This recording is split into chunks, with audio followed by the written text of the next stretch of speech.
Hvala vam. Javite se, sad ste javite.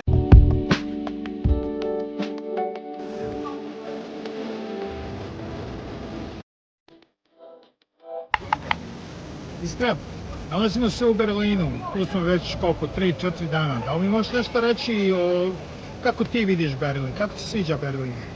Pa sviđa mi se, lep je i svuda ima policajca, zato što možda verovatno ima puno lopova, zato što je ovo veliki grad i jako je lep i puno ima crkva koje su jako lepe.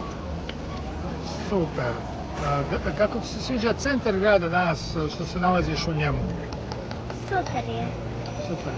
Hvala ti. Biljo, što ti nešto reći o Berlinu?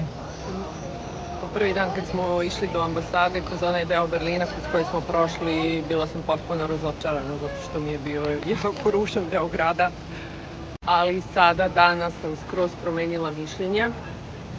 Sav ovaj deo grada koji smo vidjeli i one ostatke od Berlinskog zida i Brandenburšku trafiju i sada što ćemo otići da vidimo Skupštinu, potpuno drugačiji utisak, zaista jedan velika metropola i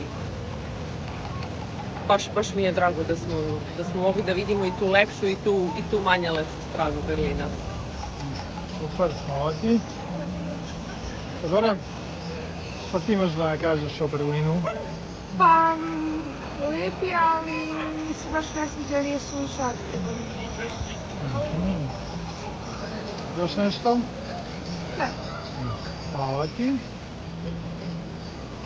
Sofija, što ćeš nam ti reći o Berlinu?